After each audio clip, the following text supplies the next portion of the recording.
though a disposable drone could prove indispensable in emergency situations. The research and product development company Otherlab is working on a cardboard drone built for dangerous missions in tough-to-reach areas. For example, it could deliver medicine to a quarantine zone or supplies to victims of a natural disaster. Joining us this morning is Star Simpson, an aeronautics research engineer at Otherlab. Star, good to see you. Thanks so much for joining us.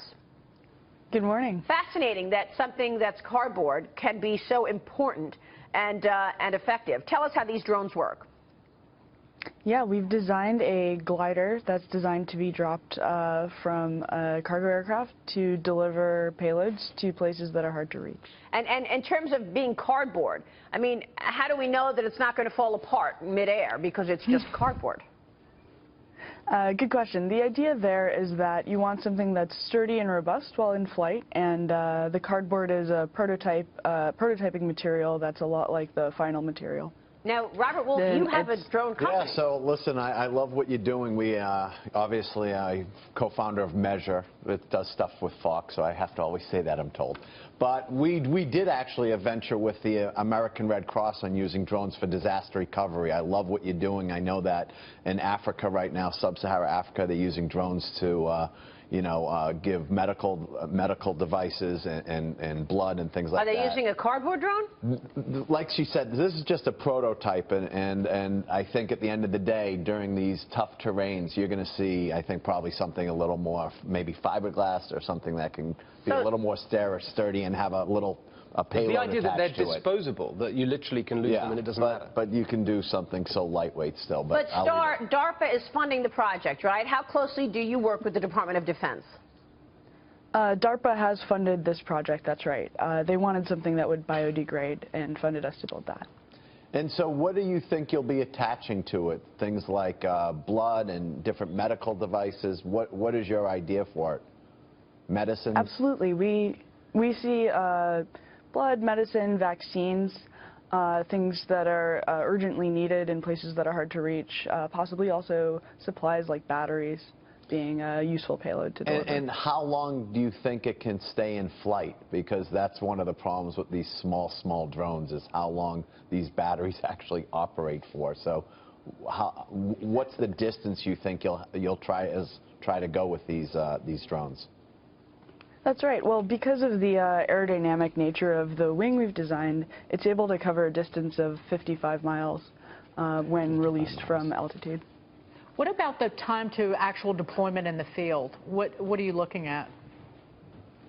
Oh, the time to deploy is quite fast because it's made out of flat sheets that can be folded together on site when they're needed. And how much weight will it be able to carry, or will you attach something to it? We can carry about 1 kilogram with the meter wingspan, about 2 pounds. But and we think we could scale that up too. Do you have to, incorporate weather? I mean, in there, depending on the weather, does that make it less effective? The drone is designed to be able to withstand weather while in flight. So I just want to ask about maybe the other side of it. I really understand there's so many good, positive things that drones can do, but I know there are people who are concerned that the easier we make them to deploy, the cheaper and all the rest of it. We're just going to get millions of these things flying around everywhere, getting in people's way, potentially causing accidents. What do you think about all that?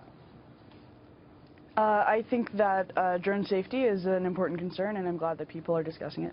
Well, Well, what's the answer to it, You just Star? gave us the great advertisement for Measure, flying safe, secure. I mean, we don't think there's going to be a million, this is not going back to Star Wars where there's going to be flights all above, which is why we think this whole Amazon delivery thing is going to be very slow. You're not going to be seeing drones in the urban areas because of privacy issues and things like that.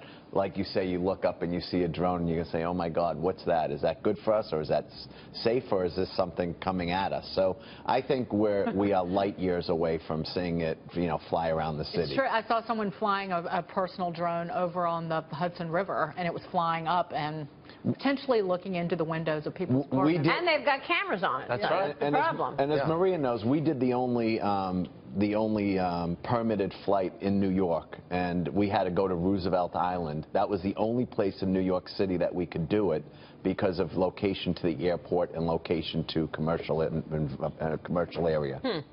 Star, what's your timeline We on have this? no cameras on ours. Go ahead. Oh, we have no cameras on ours. We see this going to places that are otherwise unserved by existing infrastructure. We've built this in about a year, and we're ready to scale it up. And how do you look at this versus what everyone's talking about in Rwanda, where they're doing that type of delivery? Why is this different?